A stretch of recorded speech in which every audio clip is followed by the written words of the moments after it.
الحمد لله نحمده ونستعينه ونستغفره ونؤمن به ونتوكل عليه ونعوذ بالله من شرور أنفسنا وسيئات أعمالنا من يهده الله فلا مضل له ومن يضلل فلا هادي له وأشهد أن لا إله إلا الله وحده لا شريك له وأشهد أن سيدنا وسندنا وحبيبنا وحبيب ربنا وطبيبنا وطبيب قلوبنا محمدا عبد الله ورسوله الذي أرسله بالحق بشيرا ونذيرا وداعيا إلى الله بإذنه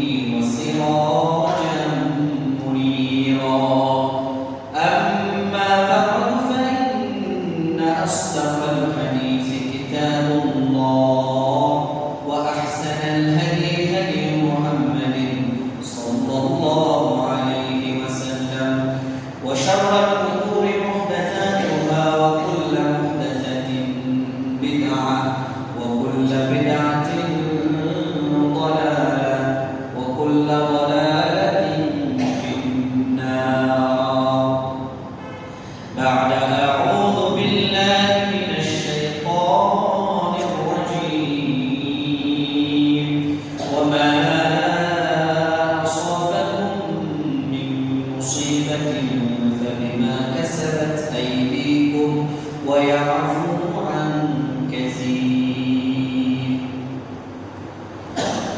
فيا أيها المسلمون إني أوصي نفسي وإياكم بتقوى الله حيث أمرنا الله سبحانه وتعالى في كلامه الحكيم يا أيها الذين آمنوا اتقوا الله حق تقاته ولا تموتن إلا وأنتم مسلمون يا أيها الذين آمنوا اتقوا الله وقولوا قولا سديدا يصلح لكم أعمالكم ويغفر لكم ذنوبكم ومن يطع الله ورسوله فقد فاز فوزا عظيما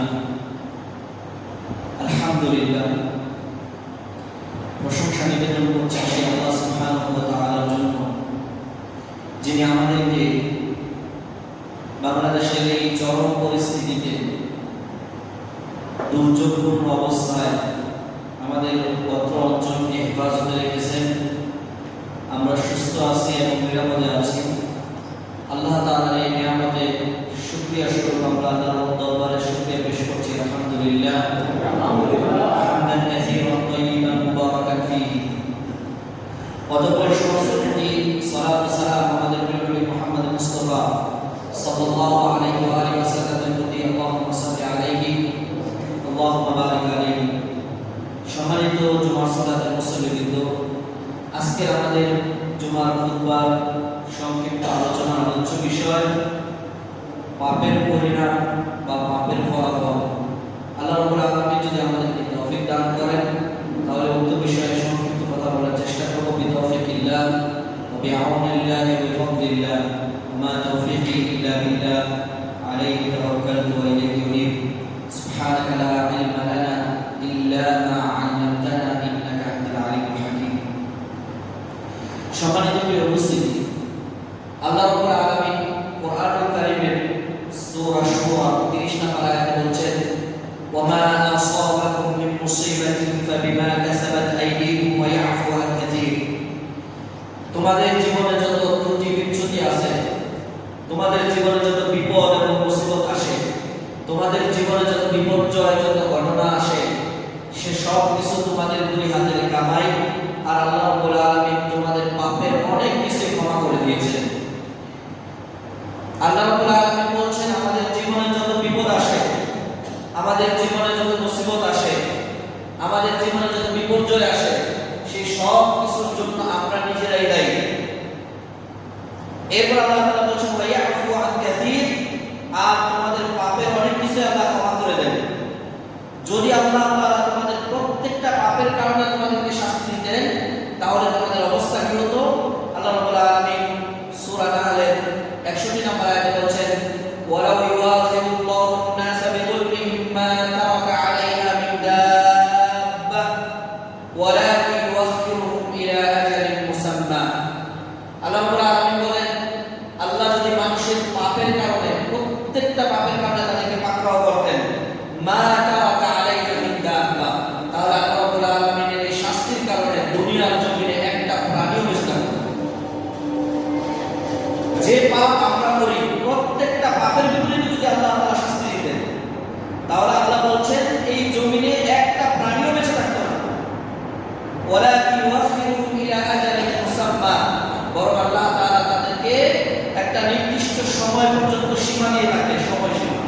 তাদেরকে ছাড় দিয়ে থাকে।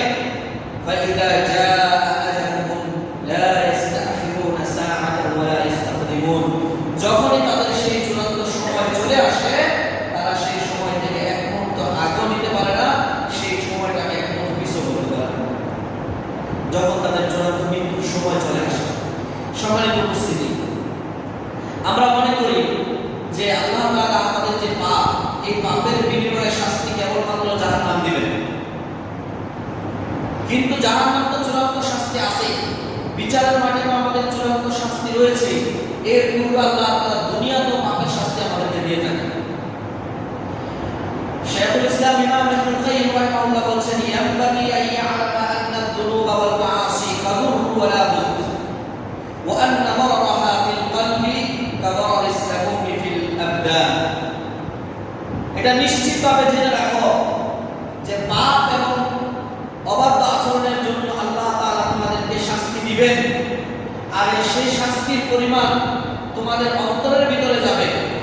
আর অন্তরের শাস্তিটা হচ্ছে এরকম, যেমনি ভাবে তোমাদের শরীর অসুস্থ হয়, ঠিক একই ভাবে তোমাদের অন্তর অসুস্থ হয়।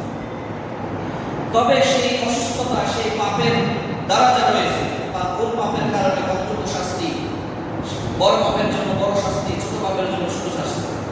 সম্মানিত উপস্থিতি, আমরা যদি কোরআনুল কারীমে লক্ষ্য করি, তাহলে আমরা দেখতে পাবো যে আল্লাহ রাব্বুল আলামিন আমাদের পূর্বে যত জাতি রয়েছে, যাদেরকে আল্লাহ তাআলা ধ্বংস করেছেন, যেমন আদ, সামুদ, এরপরে বনী ইসরাঈল সহ পৃথিবীতে যত উম্মাহকে আল্লাহ তাআলা ধ্বংস করে দিয়েছেন, প্রত্যেকটার পিছনে আল্লাহ তাআলা কারণ উল্লেখ করেছেন যে তাদের পাপের কারণে তাদেরকে ধ্বংস করে দিয়েছেন।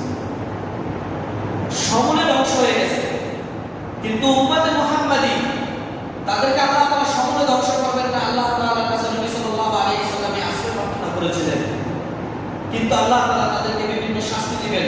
কখনো আসমানি গজব দিবেন, কখনো জমিন থেকে গজব দিবেন, কখনো আল্লাহ তাআলা তাদের উভয় দলকে তাদের বিরুদ্ধে লাগিয়ে দিবেন, তারা পরস্পর মারামারি লিপ্ত হয়ে যাবে। সম্মানিত উপস্থিতি, জমিনে আসমানে আল্লাহ রাব্বুল আলামিনের অসংখ্য শাস্তির ব্যবস্থা রয়েছে, কিন্তু আমরা কখনো সেটাকে প্রাকৃতিক দুর্যোগ বলি, কখনো সেটাকে আমাদের নিজেদের ভুলের কারণ মনে করি, কিন্তু খুব কম সময় আমরা আমাদের পাপের ফসল যেটা, এটা অনুধাবন করতে পারি না। সম্মানিত প্রিয় উপস্থিতি, যখন একটা সমাজে, একটি গ্রামে, একটি মহল্লায় বা একটি দেশে পাপের পরিমাণ বেড়ে যায়, তখন আল্লাহ তাআলা সেই জাতিকে ধ্বংস করে দেন। আব্দুল্লাহ ইবনে মাসউদ রাদিয়াল্লাহু আনহু বলেছেন, ইদা যাহারা আয-যিনা ওয়া রিবা ফি ক্বরিয়াতিন আযিনা আল্লাহু আযজা ওয়া জাল্লা হালাকা। আল্লাহ রাব্বুল আলামিনের নবী সাল্লাল্লাহু আলাইহি ওয়াসাল্লামের একজন বিখ্যাত সাহাবী আব্দুল্লাহ ইবনে মাসউদ রাদিয়াল্লাহু আনহু বলেছেন যে যখন কোন সমাজে জিনা এবং সুদের পরিমাণ বেড়ে যায়, তখন আল্লাহ তাআলা সেই সমাজকে ধ্বংস করার অনুমতি দিয়ে দেন। সম্মানিত উপস্থিতি, আমাদের সমাজ দেখেন, আপনি যেই স্তরে তাকাবেন দেখবেন অশান্তি আর অশান্তি। আপনি ব্যক্তিগত জীবনে দেখেন আমাদের অশান্তি, পরিবারে দেখেন শান্তি নাই, সমাজগুলোতে তাকান অশান্তি, বিশৃঙ্খলা, দেশে দেখেন বিশৃঙ্খলা। এর কারণ কি? এর কারণ হলো নির্দিষ্ট কিছু পাপ। সেই পাপটা কখনো ব্যক্তিগত পাপ, কখনো সামাজিক পাপ, কখনো রাষ্ট্রীয় পাপ। ব্যক্তির পাপের কারণে কখনো কখনো ব্যক্তিত্ব ক্ষতিগ্রস্ত হবে, তার সাথে তার পরিবার ক্ষতিগ্রস্ত হবে, কখনো সে গোটা সমাজের জন্য দায়ী হবে। ইবনে মাসউদ বলেন, যখন জিনা বেড়ে যায় এবং সুদ বেড়ে যায়, তখন সেই সমাজকে ধ্বংস করার জন্য আল্লাহ তাআলা অনুমতি দিয়ে দেন। সুদটা কি সবাইকে নিয়ে খাওয়া হয়? জিনা কি সবাইকে মিলে দলবদ্ধভাবে করা হয়? ব্যক্তিগতভাবে করা হয়, কিন্তু তার পাপের কারণে গোটা সমাজ সেই পাপের শাস্তি ভোগ করে। সম্মানিত উপস্থিতি, আব্দুর রহমান ইবনে সাবিত রাহিমাহুল্লাহ বলেন, ইন্নামা ইউদানু ফি হালাতিল কুরা ইদা ইস্তাহাল্লু আরবাআ। যখন মানুষ চারটা জিনিসকে হালাল করে নেয়, তখন আল্লাহ তাআলা সেই সমাজকে ধ্বংস করে দেন। তার মধ্যে ইদা নাকাসুল মিজান ওয়া বাখাসুল মিকাত, যখন মাপে এবং পরিমাণে ওজনে মানুষ কম দিতে থাকে, ওয়া আযহারুজ জিনা, যখন মানুষ সমাজে জিনা ব্যভিচার বেড়ে যায়, ওয়া আকালুর রিবা, যখন মানুষ সুদ খাওয়াতে লিপ্ত হয়ে যায়, তখন আল্লাহ তাআলা তাদেরকে কি শাস্তি দেন? এই বিখ্যাত তাবী তিনি বলছেন, ইদা আযহারুজ জিনা আসাবাহুল ওয়াবা, যখন মানুষ সমাজে জিনার পরিমাণ বেড়ে যায়, তখন আল্লাহ তাআলা তাদেরকে মহামারী দিয়ে থাকেন। ওয়াইদা আনকাসুল মিজানা ওয়া বাখাসুল মিকালা মানাউল কদর, যখন মানুষ মাপে এবং ওজনে কম দিতে থাকে তখন আল্লাহ তাআলা তাদেরকে অনাবৃষ্টি নামক গজব দিয়ে থাকে। ওয়াইদা আকালুর রিবা জাওয়াদা ফীহিমুস সাইফ, যখন মানুষ ঘুষ খেতে থাকে, সুদ খেতে থাকে, তখন আল্লাহ তাআলা তাদের মধ্যে রক্তপাতের সয়লাব বলিয়ে দেন। সম্মানিত উপস্থিতি, আমরা আমাদের সমাজ এবং পৃথিবীতে লক্ষ্য করি, দেখেন এই পাপগুলো আমাদের মাঝে আছে না নাই, এবং পাপের শাস্তিগুলো আমাদের মাঝে আছে না নাই। এগুলো তো প্রকাশ্য, কিন্তু আজকে যে পাপ, যে শাস্তির কথা আমি বলবো পাপের কারণে, সেগুলো আমরা অনেক সময় অনুধাবন করি না যে এই শাস্তিগুলো আমার পাপের কারণে এসেছে। সম্মানিত উপস্থিতি, পাপ মানুষকে কি কি ক্ষতি করে, আমাদের নিজেদের গুনাহ আমাদের কি কি ক্ষতি করে, সেই ব্যাপারে ইমাম ইবনুল কাইয়িম রাহিমাহুল্লাহ একটা বিখ্যাত কিতাব রয়েছে। সেই কিতাবে অনেকগুলো শাস্তি তিনি নিয়ে এসেছেন। কিতাবের নাম হচ্ছে আল জাওয়াবুল কাফি লিমান সাআলা আনিদ দাওয়াইশ শাফি। এই কিতাবের মধ্যে তিনি অনেকগুলো শাস্তি মানুষের পাপের কারণে সেগুলো নিয়ে এসেছেন। তার মধ্যে আমরা প্রথম যে শাস্তিটার কথা বলবো, যে মানুষ পাপ করলে সে কোন শাস্তিটার সম্মুখীন হয়, তা হলো কাসওয়াতুল কলব। মানুষের অন্তর শক্ত হয়ে যায় অথবা মানুষের অন্তর মারা যায়। সম্মানিত উপস্থিতি, মানুষের অন্তর মরে যাওয়া এবং মানুষের অন্তর শক্ত হয়ে যাওয়া, এটা যে কত বড় শাস্তি এটা আমরা বুঝি না। এটা শাস্তি যে এটাই আমরা জানি না, অথচ আল্লাহর পক্ষ থেকে এটা শাস্তি। কিভাবে শাস্তি সামনে আপনি বুঝতে পারবেন ইনশাআল্লাহ। আল্লাহ রাব্বুল আলামিন সূরা বাকারার মধ্যে বলছেন, হুম্মা কাসাত কুলুবুকুম মিন বা'দি যালিক ফাহিয়া কাল হিজারতি আও আশাদ্দু কাসওয়া। অতঃপর তোমাদের পাপের কারণে তোমাদের অন্তর এত শক্ত হয়ে গেছে যে সেটা পাথরের মতো অথবা পাথরের চেয়েও শক্ত। তোমাদের পাপের কারণে তোমাদের অন্তর এত শক্ত হয়েছে মনে হচ্ছে সেটা পাথরের মতো অথবা পাথরের চেয়েও শক্তিশালী। কেন? এরপর আল্লাহ তাআলা বলেন, ওয়া ইন্না মিনাল হিজারাতি লামা ইয়াতাফাজ্জারু মিনহুল আনহার। কেন তোমরা দেখতে পাও যে এক শ্রেণীর পাথর আছে যেটা থেকে বেয়ে বেয়ে ঝর্ণা, নদী প্রবাহিত হয়। ওয়া ইন্না মিনহা লামা ইয়াশাক্কাকু ফায়াখরুজু মিনহুল মা। আর কিছু নুড়ি পাথর আছে যেটা থেকে ছোট ছোট পানির টুকরা বের হয়। ওয়া ইন্না মিনহা লামা ইয়াহবিতু মিন খাশিয়াতিল্লাহ। আর তোমরা পাহাড় থেকে যে পাথরকে খুশি করতে দেখো, সেটা মূলত আল্লাহর ভয়ে বিনষ্ট হয়ে পাথর তার জায়গা থেকে জায়গার স্থানচ্যুত হয়ে নিচে পড়ে যায়। তাহলে পাথর এমন রয়েছে যারা আল্লাহর ভয়ে ক্রন্দন করার কারণে নদী প্রবাহিত হয়। পাথর এমন রয়েছে যেই পাথর আল্লাহর ভয়ে ক্রন্দনরত অবস্থায় পানি নির্গত হয়। পাথর এমন রয়েছে যে আল্লাহর ভয়ে তার স্থান থেকে বিচ্যুত হয়ে পাহাড় থেকে পড়ে নিচে চলে আসে। আমরা মনে করি প্রাকৃতিক দুর্যোগ, প্রাকৃতিক ধাক্কার কারণে এমন অবস্থা হয়েছে। আল্লাহ তাআলা সূরা বাকারার মধ্যে বলছেন, এগুলো কেবলমাত্র আল্লাহর ভয়ে বিসন্ত্রস্ত হয়ে পাথর থেকেও পানি বের হয়, পাথর থেকেও নদী বের হয়, পাথর তার জায়গা থেকে স্থানচ্যুত হয়ে নিচে চলে আসে। মূলত আল্লাহ রাব্বুল আলামিনের ভয়ে পাথরের অবস্থা। কিন্তু আমরা মুমিন মুসলমান দাবিকারী, আমরা আল্লাহ রাব্বুল আলামিনকে ভয় করি, মুখে বলি, কিন্তু আল্লাহর ভয়ে আমাদের হৃদয় শীতল হয় না। আল্লাহর ভয়ে আমার চক্ষু গন্ধরত অবস্থায় থাকে না। আল্লাহর ভয়ে আমার মন নরম হয় না। সালাতের ভিতরে আমি কাঁদতে পারি না, মুনাজাতে আমি কান্না করতে পারি না। আমার চোখের পানি মনে হয় শুকিয়ে গেছে। কিন্তু যে পাথরকে আমি শুকনো দেখতে পাই, যে পাথরকে খণ্ড বিখণ্ড করলে তার ভিতরে পানি পাওয়া যাবে না, সেই পাথর আল্লাহর ভয়ে ক্রন্দন করে। এজন্য আল্লাহ আপনি বলছেন, ফাহিয়া কাল হিজারাতি আও আশাদ্দু কাসওয়া। তোমাদের অন্তরগুলো পাথরের মতো, বরং পাথরের চেয়েও শক্তিশালী, বরং পাথরের চেয়েও শক্ত হয়ে গেছে। সম্মানিত উপস্থিতি, হাফেজ ইবনে হাজার আসকালানী, হাফেজ ইবনে জাওজি রাহিমাহুল্লাহ বলেন, আদ-দুনুবু কুল্লুহা তুরিসু কাসওয়াতুল কলব। যত পাপ আছে এক একটা পাপ আপনার আমার অন্তরে যায় আর সেই অন্তরকে সশক্ত রূপান্তরিত করে দেয়।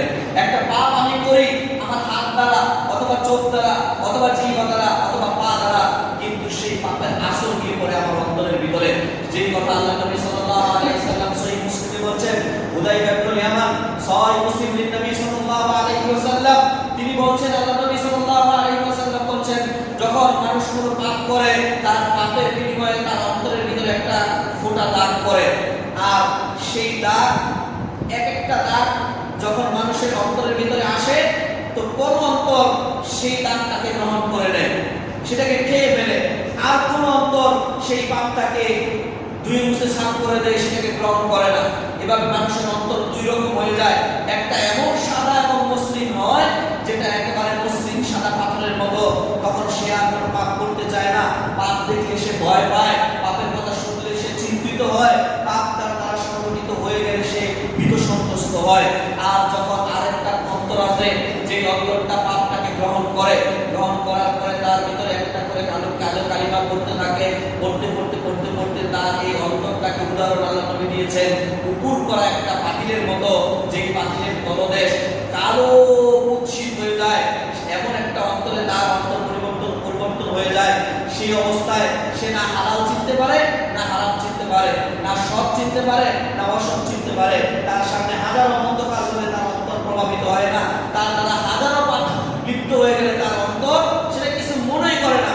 এই জন্য দেখবেন কিছু মানুষ, কিছু ইমানদার কিছু ব্যক্তি আছে যে তার জীবনে মনে করেন কোনো কারণে একদিন জোহরের জামাত ছুটে গেছে, জোহরের জামাত ছুটে যাওয়ার কারণে এত ভীত সন্ত্রস্ত, এত অপমানিত নিজেকে বোধ করছে, আর নিজেকে মালামাত করছে, হায় আফসোস আমি এটা কি করলাম, আরে আমার দ্বারা কি হয়ে গেল, আরে জোহরের জামাতটা কেন ছুটে গেল, আরে আমি চাইলে তো করতে পারতাম, ছি ছি ছি, আস্তাগফিরুল্লাহ, এটা কি করলাম, অস্থির হয়ে যায়। আর আরেক শ্রেণীর অন্তর আছে, যে অন্তরের মানুষগুলো দিনের পর দিন সমাজে মসজিদে আসে না, দিনের পর দিন সালাত করে না, দিনের পর দিন গুনাহে লিপ্ত, দিনের পর দিন নেশা করতেছে, কিন্তু তার কোনো পরোয়াই নাই, বরং কেউ তাকে নসিহত করতে আসলে উক্ত তার কাছ থেকে উল্টা অপমানিত হতে হয়, লাঞ্ছিত হতে হয়। এমন অন্তর আছে না আমাদের সমাজে? আল্লাহ নবী সাল্লাল্লাহু আলাইহি ওয়াসাল্লাম যেহেতু বলছেন, তাহলে নিশ্চিতভাবে আছে। সম্মানিত উপস্থিতি, অন্তরে যখন পাপ লিপ্ত হয়, সেই পাপ অন্তরকে আপনার শক্ত করবেই করবে। পাপ কোনদিন অন্তরের জন্য কল্যাণ বয়ে আনতে পারে না। বিখ্যাত মুহাদ্দিস আব্দুল্লাহ ইবনে মুবারক রাহিমাহুল্লাহ বলছেন, রাআইতু যুনুবা তুমিতুল কুলুব ওয়া ক্বাদ ইউরাসুল যিল্লা ইমানুহা ওয়া তারকুদ যুনুবি হায়াতুল কুলুব ওয়া খায়রুন লিনাফসিকা ইসয়ানুহা। আমি দেখেছি যত পাপ আছে প্রত্যেকটা পাপ, একটা পাপ করার পরে অন্তর মারা যায়, একটা পাপ করার পরে অন্তর মারা যায়। শুধু তাই নয়, ওই অন্তর মানুষের সামনে লাঞ্ছিত হয়, অপমানিত। শুধু পাপ করার কারণে সে অন্তর শক্ত হয়েছে ব্যাপারটা এরকম নয়, ওই শক্তওয়ালা অন্তরের ব্যক্তি মানুষের সামনে লাঞ্ছিত হয়, অপমানিত। ওয়া তারকুদ যুনুবি হায়াতুল কুলুব, আর কেউ যদি গুনাহ ছেড়ে দেয় তাহলে সে যেন তার অন্তরকে উজ্জীবিত করলো, নতুন জীবন দান করলো। ওয়া খায়রুন লিনাফসিকা ইসয়ানুহা, এটা তোমার জন্য কল্যাণকর যে তুমি পাপ করবে আর অন্তরকে শক্তিশালী করে দিবে, তুমি পাপ করবে আর অন্তরকে শক্ত করে দিবে পাথরের মতো। এর থেকে এটা কল্যাণকর যে তুমি গুনাহ ছেড়ে দাও, তোমার অন্তর তোমাকে সম্মানিত করে দিবে।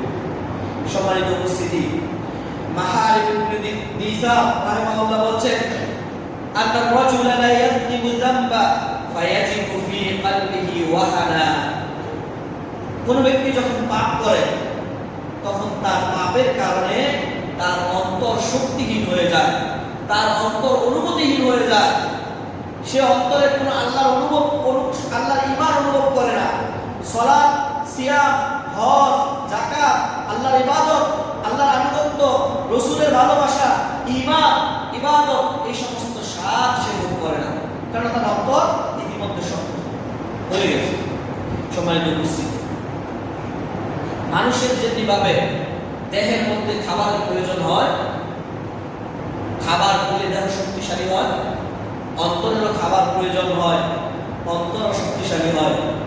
মানুষের দেহ যেভাবে খাবার না পেলে দুর্বল হয়ে যায়, মানুষের অন্তরও খাবার না পেলে দুর্বল হয়ে যায়।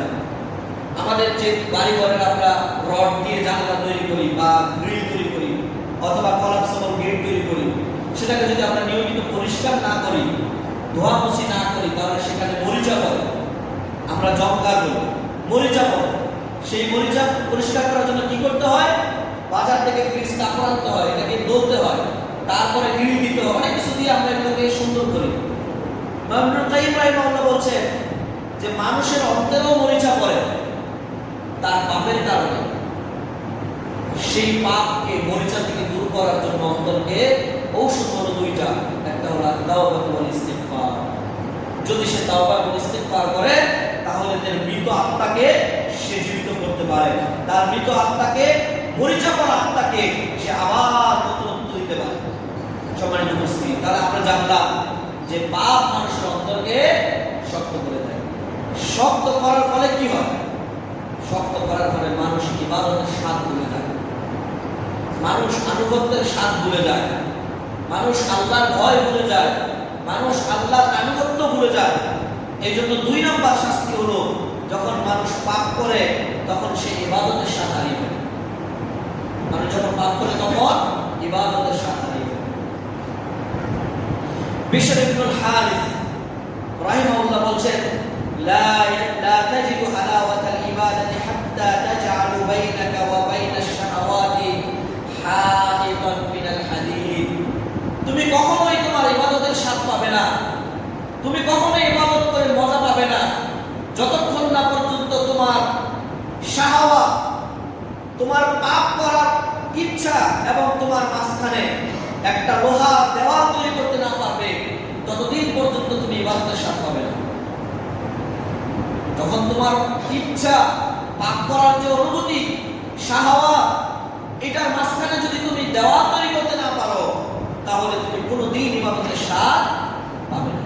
সম্মানিত উপস্থিতি, ওয়াহাব ইবনুল ওয়ার্ক রাহিমাহুল্লাহকে জিজ্ঞাসা করা হলো, আয়াজিদু তা'বুল ইবাদাতি মান ইয়াসিল্লাহ, কেউ কি আল্লাহর ইবাদতে করার পরে স্বাদ পাবে যদিও সে আল্লাহর অবাধ্য আচরণ করে?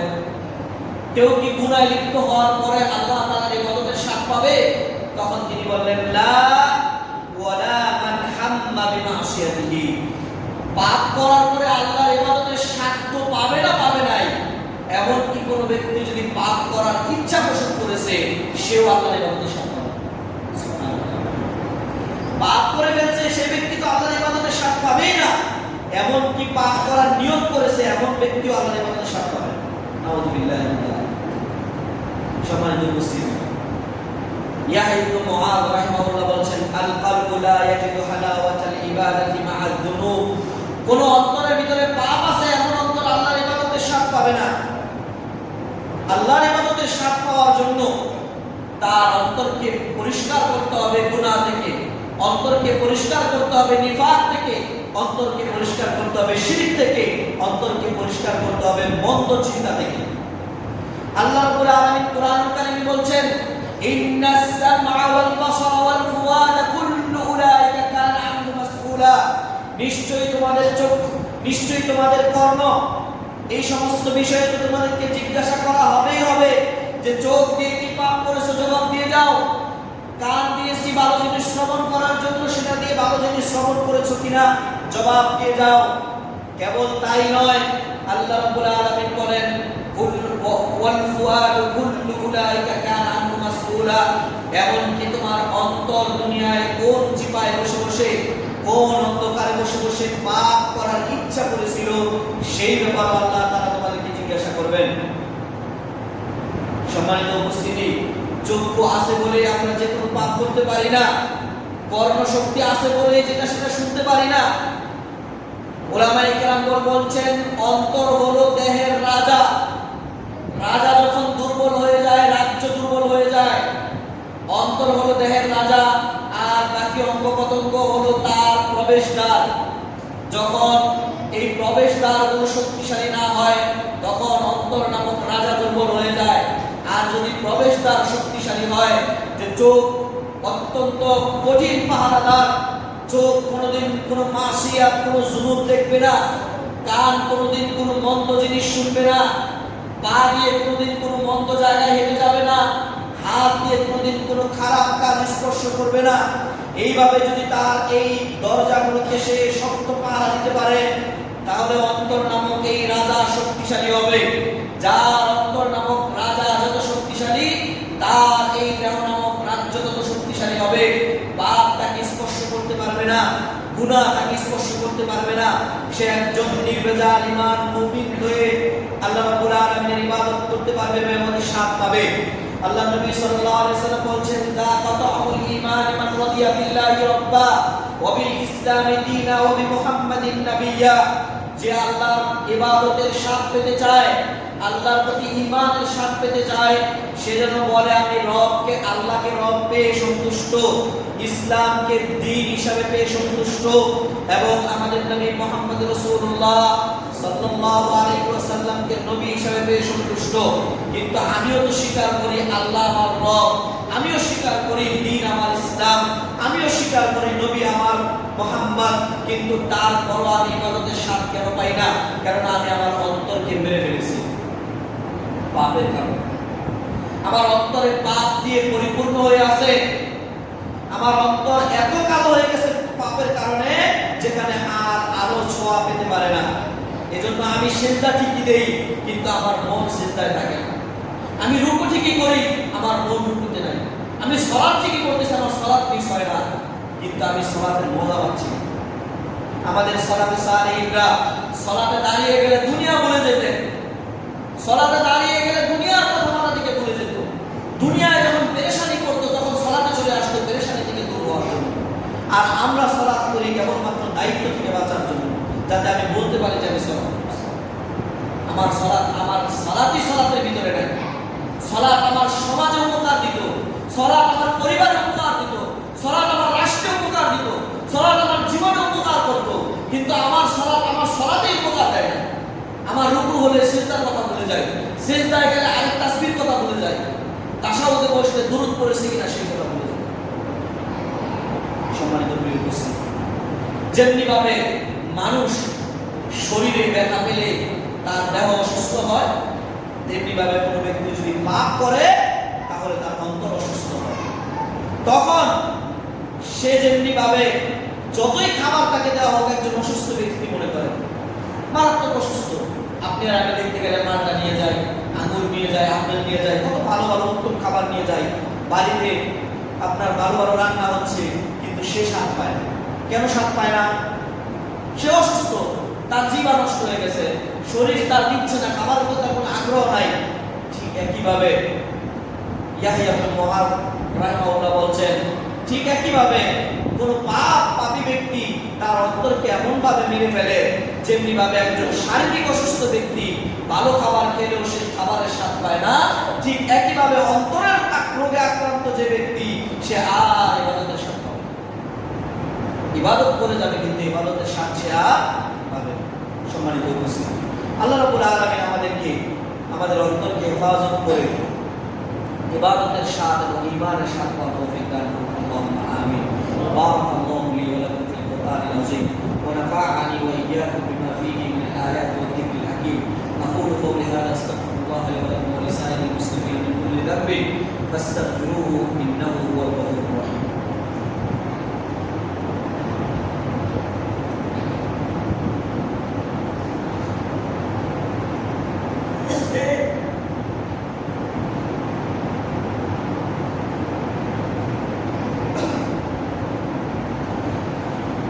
الحمد لله على إحسانه والشكر له على توفيقه وامتنانه وأصلي وأسلم على المبعوث رحمة للعالمين نبينا محمد وآله وصحبه أجمعين أما بعد সম্মানিত উপস্থিতি, পাপ করলে আরেকটা নিয়ামত থেকে আমাদের বঞ্চিত হতে হবে, আরেকটা শাস্তি আমাদের জীবনে আসবে। সেটা হলো আপনি আমি কখনো রাত্রিতে উঠে সালাত করতে পারবো না। আমাদের তাহাজ্জুদ নামক নিয়ামত থেকে আল্লাহ তাআলা বঞ্চিত করে দিবেন।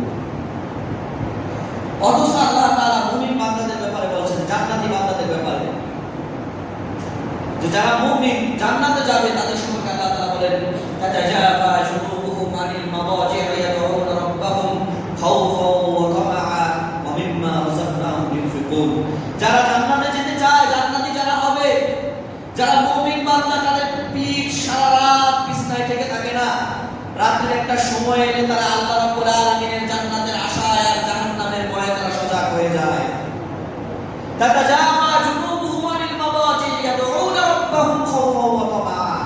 তারা তাদের রবকে ডেকে ডাকতে থাকে জান্নাতের আশায় এবং জাহান্নামের ভয়ে। আর আমি সহ আপনি, আমার কত ভাইয়েরা এরকম আছে, বিগত কতদিন আগে আমি রাত্রিতে দাঁড়িয়েছিলাম, এটা হিসাব করে বলতে পারবো না। কিন্তু কত রাত আমি মোবাইলে ইন্টারনেট ব্যবহার করে আমি রাত পার করেছি সেটা আমি চাইলেই বলতে পারবো। কিন্তু বিগত কত দিন আগে, কত বছর আগে আমি রাত্রিতে দাঁড়িয়েছিলাম। আমার মনে হয় এখানে আমরা অনেকেই আছি যে সর্বশেষ আমরা রাত্রি যাপন করেছিলাম লাইলাতুল কদর। এরপর আর আমাদের নসিবের খারাপ হয়নি। আমি আমার কথা বলছি, কেন? আমাদের পাপের কারণে। সুফিয়ান আস-সাউরি রাহিমাহুল্লাহ বিখ্যাত তাবী, বিখ্যাত ইমাম, তিনি বলছেন হুরিমতু কিয়ামাল লাইলি বিযামবিন আহদাসতুহু 5 আশহুর। আমি একটা পাপের কারণে 5 মাস কিয়ামুল লাইল করতে পারি না। একটা পাপ আমার দ্বারা হয়ে গিয়েছিল, সেজন্য আমি 5 মাস কিয়ামুল লাইল করতে পারি। লা হাওলা ওয়ালা কুওয়াতা ইল্লা বিল্লাহ। ফুদাইল ইবনে ইয়াদ রাহিমাহুল্লাহ বলেন ইদা লাম তাকদির আলা কিয়ামিল লাইল ওয়া সিয়ামিন নাহার, যদি তুমি দেখো যে তুমি রাত্রিতে দাঁড়িয়ে সালাত আদায় করতে পারতেছো না এবং দিনের বেলায় নফল সিয়াম রাখতে পারতেছো না, ফাআলাম, জেনে রাখো আন্নাকা মাহরুমুন মুকবালুন কাবলাতুকা খাতিয়াতুক, তাহলে তুমি জেনে রাখো তুমি বিপদগ্রস্ত, তুমি লাঞ্ছিত, তুমি আল্লাহর কাছ থেকে মাহরুম হয়ে গেছো রাত্রিতে দাঁড়ানোর জন্য। কেন? তোমার মাহরুম হওয়ার কারণ হচ্ছে খাতিয়াতুকা, তোমার পাপ। তোমার পাপের কারণে তুমি দাঁড়াতে পারো। সুলাইমান আদ-দারানি রাহিমাহুল্লাহ বলেন ইল্লাম তাকদির আলা কিয়ামিল লাইল, যদি তুমি রাত্রিতে দাঁড়িয়ে সালাত আদায় করার মতো সক্ষমতা না পাও, দেখতে পাচ্ছ তৌফিক পাচ্ছ না, চেষ্টা করতেছো, নিয়ত করতেছো, তৌফিক পাচ্ছ না, ফালা তা'সিল্লাহ বিন-নাহার, তাহলে রাত্রি বেলা দাঁড়ানোর চেষ্টা যদি করো, রাত্রিতে দাঁড়ানোর ইচ্ছা যদি করো, তাহলে দিনের আলোতে তুমি আল্লাহর অবাধ্য হও না। রাত্রির অন্ধকারে যদি আল্লাহর সামনে দাঁড়াতে চাও, তাহলে দিনের অন্ধকারে আল্লাহর অবাধ্য হও না। দিনের আলোতে আল্লাহর অবাধ্য হও না, তাহলে রাত্রির অন্ধকারে আল্লাহর সামনে দাঁড়াতে পারো। এটা অনেক সম্মানের কারণ, অনেক সম্মানিত একটা জায়গা। চাইলেই কেউ রাত্রিতে গোপনে আল্লাহর সাথে কথা বলতে পারে না, সেজন্য আল্লাহর কাছ থেকে তৌফিক পেতে হয়। সেই তৌফিক পাওয়ার জন্য দিনের বেলা তোমাকে পাপ ছেড়ে দিতে হবে। সম্মানিত উপস্থিতি, আরেকটা কথা সংক্ষেপে বলে দিচ্ছি যে কেউ যদি আমরা পাপে লিপ্ত হয়ে যাই, তাহলে আমাদের কাছ থেকে আল্লাহ তাআলা ইলমকে উঠিয়ে নেবেন এবং দ্বীনি ইলম অর্জন করার তৌফিক আমাদের কাছে চলে যাবে। সময় খুব সংক্ষিপ্ত, খুতবার বিষয়টা খুবই বিস্তারিত, যেহেতু জুমার খুতবা সংক্ষেপ হওয়াটা জরুরি, সেজন্য আমি অবস্থাভাবে বলার চেষ্টা করছি। তো এটাই বলে শেষ করে দিচ্ছি যে আমরা যদি পাপে লিপ্ত হই, তাহলে আল্লাহ তাআলা আমাদেরকে দ্বীনি ইলম শিখিয়ে নেবেন। আল্লাহ তাআলা আমাদেরকে দ্বীনি ইলম শিক্ষা করার এবং মুখস্থ করার হিফজ শক্তিকে দূর করে দেবেন। এখানে অনেক ছাত্র ভাইরা থাকতে পারে, আমি সহ। একবার ইমাম শাফি রাহিমাহুল্লাহ তিনি তার উস্তাদের কাছে এসে বললেন, ইয়া ইমাম, হে আমার ইমাম, মা আহসানু দাওয়াউন লিল হিফজ, সবথেকে উত্তম ঔষধ কি হতে পারে যেটার কারণে আমি অনেক বেশি মুখস্থ করতে পারবো? আমার তো মুখস্থ করে কিন্তু ভুলে যায়। সবথেকে উত্তম ঔষধ কি হবে যেটা করলে আমি অনেক বেশি মুখস্থ করতে পারবো? তখন তার উস্তাদ ওয়াকি রাহিমাহুল্লাহ বলেন, ওয়াল্লাহি আল্লাহর কসম, মা রাআইতু দাওয়াআন লিল হিফজ মিথলু তারকিল মাআসি, আমি গুনাহ ছেড়ে দেওয়ার মতো এত উত্তম ঔষধ আর দেখি নাই যেটার কারণে মানুষ হিফজ শক্তি বৃদ্ধি হয়ে যায়। কেউ যদি মুখস্থ শক্তিকে বৃদ্ধি করতে চায়, ইলমকে হাসিল করতে চায়, তাহলে তাকে গুনাহ ছেড়ে দিতে হবে। এই কথা যখন তিনি বললেন, তখন ইমাম শাফি রাহিমাহুল্লাহ একটা কবিতা রচনা করলেন তার উস্তাদকে লক্ষ্য করে। তিনি বললেন, শাকাউতু ইলা ওয়াকিন সাওআ হিফযি ফাআরশাদানি ইলা তারকিল মাআসি ওয়া ক্বালা ইলাম বিআন্না আল্লাহা নূরুন ওয়া নূরুল্লাহি লা ইউতা বিল আসি। আমি আমার উস্তাদ ওয়াকি রাহিমাহুল্লাহর কাছে বললাম যে আমি তো বেশি হিফজ করতে পারি না। তখন তিনি আমাকে বললেন, গুনাহ ছেড়ে দাও। এরপরে তিনি বললেন, আল ইলমু নূরুন, জেনে রাখো ইলম হচ্ছে আল্লাহর পক্ষ থেকে নূর, ওয়া নূরুল্লাহি লা ইউতি লিল আসি, আর আল্লাহ কখনো অবাধ্যকারী পাপীকে আল্লাহ তাআলা নূর দান করেন। সম্মানিত উপস্থিতি, তাহলে আসুন আমরা যেন আমাদের জীবনকে গুনাহমুক্ত করতে পারি। গুনার কারণে শুধুমাত্র জাহান্নামে জ্বলবো এটা নয়, জাহান্নামে তো যেতেই হবে, জাহান্নামে তো যেতেই হবে, মুনাফ হিসেবে দুনিয়ায় এসেছে। ফুদাইল ইবনে ইয়াদ রাহিমাহুল্লাহ বলেন যে আমি যখন বাড়িতে ফিরতাম, বাড়িতে ফেরার আগে যখন কোনো ভুল ত্রুটি আমি করে ফেলতাম, কোনো ছোট্ট গুনাহ আমার দ্বারা হয়ে যেত, তখন বাড়িতে গিয়ে দেখতাম আমার সন্তান, আমার স্ত্রী, এমনকি আমার যে যানবাহন ঘোড়া আছে সেটাও আমার সাথে খারাপ আচরণ করে। আমি রাস্তায় আল্লাহর কোনো একটা অবাধ্য আচরণ করেছি, বাড়িতে এসে দেখে আমার স্ত্রী আমার কথা শুনে না, আমার সন্তানরা আমার কথা শুনে না, এমনকি যে ঘোড়াতে চড়ি আমি, যেটাকে আমি কথা শোনাই, সেটা আমার অবাধ্য আচরণ করে। আরেকজন বিখ্যাত আলেম বলতেছেন যে আমি একবার জুমার সালাতের জন্য বের হয়েছি, যেতে যেতে আমার জুতার ফিতা ছিঁড়ে গেছে। জুতার ফিতা ঠিক করতে করতে সময় লেগে গেছে আমার ঘন্টা লেগে গেছে জুতার ফিতা ঠিক করতে করতে। আমার মসজিদে যেতে হবে জুমা। তখন আমি বুঝতে পারলাম, আমার সাথী সঙ্গীদেরকে বললাম, আমার এই জুতার ফিতা কেন ছিঁড়েছে জানো? মাকদাসালতু ওয়াসলাল জুমা, তার মানে বাড়িতে জুমার দিনে গোসল করে বের হইনি। অথচ জুমার দিনে গোসল করা সুন্নাহ, ওয়াজিব নয়, ফরজ নয়, কিন্তু এটাকে তিনি গুনাহ মনে করে বলতেছেন যে এই গুনাহ করার কারণে আজকে আমার জুতার ফিতা ছিঁড়ে গেছে, আর এই জন্য আমি জুমার সালাতে যাওয়ার জন্য আমার 1 ঘন্টা দেরি হয়ে গেছে। তারা বুঝতে পারতেন তাদের পাপের কারণে তাদের কি শাস্তি হয়। তা আমরা এটা অনুধাবনী করি না, আমাদের পাপের কারণে যে আমাদের শাস্তি হয়। অনেক বাইরে আমাদের অনেক অভিযোগ থাকে না যে আমার স্ত্রী আমার কথা শুনে না, আমার সন্তান আমার কথা শুনে না, দমক দিলে আমি বলি এইভাবে চলতে চলে এইভাবে। একটু আমাদের নিজেদেরকে আসলে যাচাই করি যে আমি আল্লাহর অবাধ্য কিনা, আমি আল্লাহর অবাধ্য কিনা।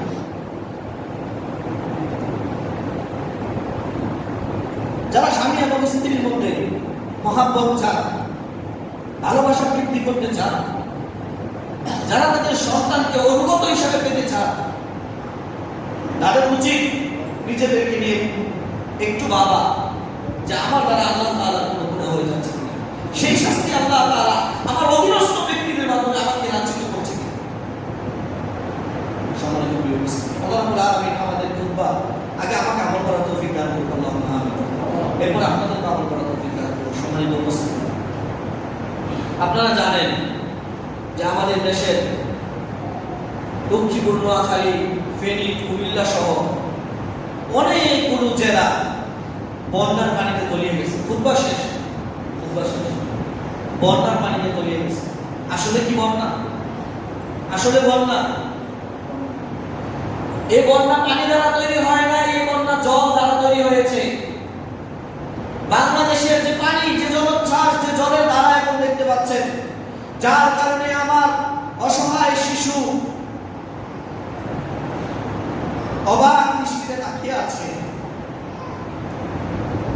যে কষ্টের কারণে আমাদের ওই অঞ্চলের বাইরে ইনকাম সোর্স গবাদি পশুগুলো বানের পানিতে ভেসে চলে গেছে, যে বানের কারণে আমাদের ফসলের জমি তলিয়ে গেছে, যে বানের কারণে আমাদের ঘর বাড়িগুলো পানির তলে ডুবে গেছে, সেই বান বন্যার পানিতে হয় নাই, সেই বান ভারতের জলের কারণে হয়েছে।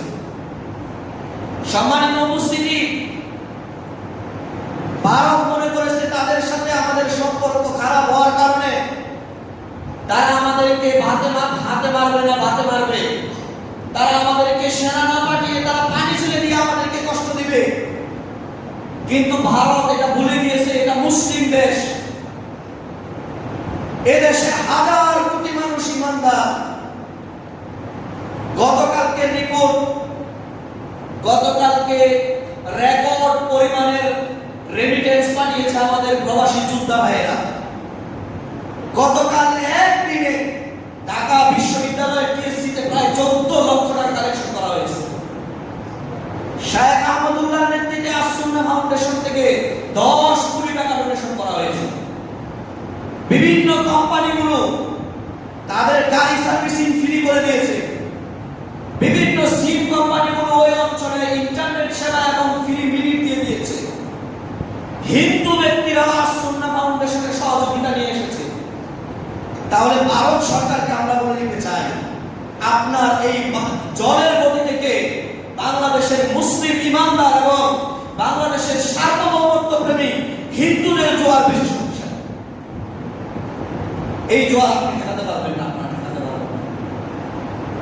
ইনশাআল্লাহ সময় একদিন আসবে যেদিন ভারতের মুসলিম সহ বাংলাদেশের ইমানি ইমান নিত্যওয়ালা মুসলিম প্রেমীরা এবং সার্বভৌমত্ব প্রেমী হিন্দু এবং অন্য ধর্মের ব্যক্তি সহ এই হিন্দুস্তানকে আক্রমণ করে হিন্দুস্তানের এই দিল্লির মসনদকে আমরা জয় করবো ইনশাআল্লাহ।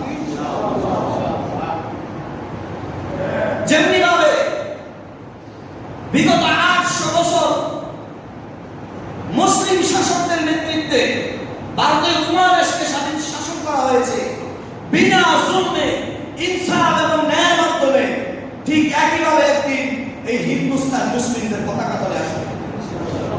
তারা হলো জালেম এবং মুশরিক, আর আমরা হলো ন্যায়পরায়ণ এবং ইনসাফকারী। মুসলিম শাসক যদি ভারতীয় উপমহাদেশে জুলুম করত, তাহলে আজকে ভারতের লোক মুসলিম হিন্দু পাওয়া তো দূরের কথা, ভারত উপমহাদেশে হিন্দুদের একটা টিকাও খুঁজে পাওয়া যেত না। কিন্তু মুসলিম শাসকরা সেই সুলতান আওরঙ্গজেব থেকে শুরু করে সুলতান আপনার শাহজাহান বলেন, আপনার বাবর বলেন, হুমায়ুন বলেন, বাদশাহ আকবর বলেন, তাদের গুনাহ থাকতে পারে, কিন্তু তারা ইসলামকে প্রাধান্য দিয়ে এমন ন্যায় ইনসাফের বিচার করেছিল। এমন করার কারণে হিন্দু মহিলা নাতি পুত্রবধূর ইজ্জত হেফাজত করতে গিয়ে নিজের সন্তান মনে করে সুলতান তার ঘরের বাতিকে নিভিয়ে দিয়ে তার ঘর থেকে গলা আলাদা করে দিয়েছিল। এরপরে লাইট জ্বালিয়ে দেখে তার নিজের সন্তান নয়, অন্য আরেক মুসলিম যুবক। মুসলিম হওয়া সত্ত্বেও হিন্দু মনের ইজ্জত নষ্ট করতে গিয়েছিল, কিন্তু মুসলিম শাসক এটা পরোয়া করে নাই যে সে মুসলিম না হিন্দু। আমার দেশে একজন মুসলিম যুবক একজন হিন্দুর ইজ্জত অর্জন করতে আসবে, এটা আমি মুসলিম শাসকদের কল্পনা করতে পারি। এটা ছিল ভারতের মুসলিম শাসকদের ইতিহাস। সম্মানিত উপস্থিতি, বলতে পারেন যে আপনি তো বললেন যে মানুষের জীবনে যত পাপ, যত শাস্তি আসে সব মানুষের দুই হাতের কামাই, তাহলে এই যে বন্যা পরিস্থিতি হচ্ছে এটাও কি আমাদের হাতের কামাই? এটাও আমাদের হাতের কামাই। কেন হাতের কামাই? এই পানি ভারত থেকে আসছে, তারা তাদের স্বার্থ এখন আর আমাদের দেশ থেকে নিতে পারতেছে না, সেই জন্য তারা পানি দিচ্ছে। তাদেরকে আমরা বন্ধু রূপে গ্রহণ করেছিলাম, অথচ মুশরিক কোনোদিন মুসলমানের বন্ধু হতে পারে না। আল্লাহ রাব্বুল আলামিন সূরা মাইদার মধ্যে দেবতহীন ভাষায় বলে দিয়েছেন, লাতাজিদান্না আশাদ্দান নাসি আদাওয়াতান লিল্লাযিনা আমানুল ইয়াহুদা ওয়াল্লাযিনা আশরাকু। হে নবী, আপনি দুনিয়ার মানুষদের মধ্য থেকে সব থেকে চিরশত্রু হিসেবে মুসলিম মুমিনদের জন্য যাদেরকে পাবেন তারা হলো ইহুদি আর তারা হলো মুশরিক।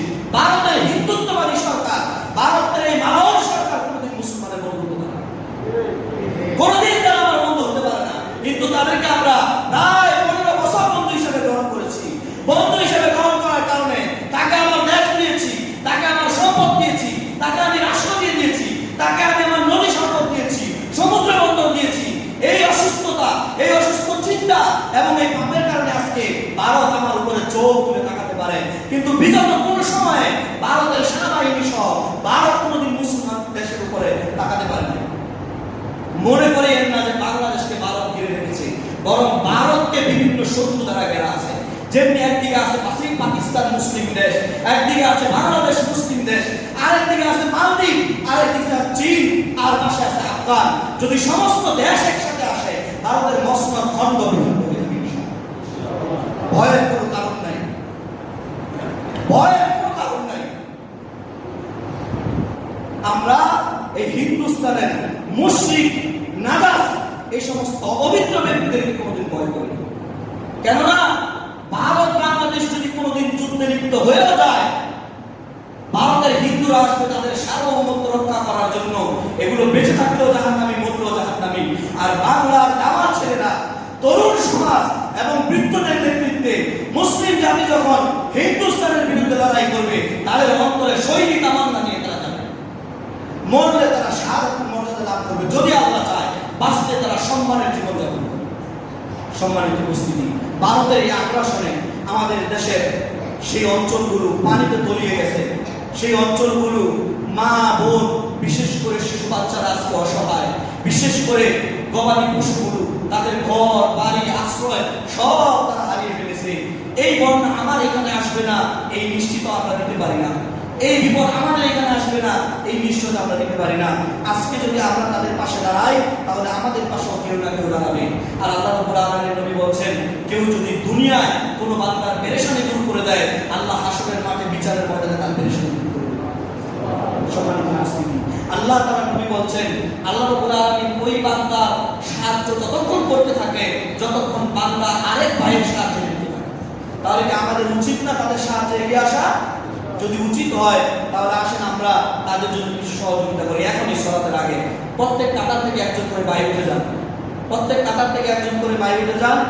যা যা সামর্থ্য আছে চূড়ান্ত সামর্থ্য অনুযায়ী আপনারা দিতে থাকেন। ভাই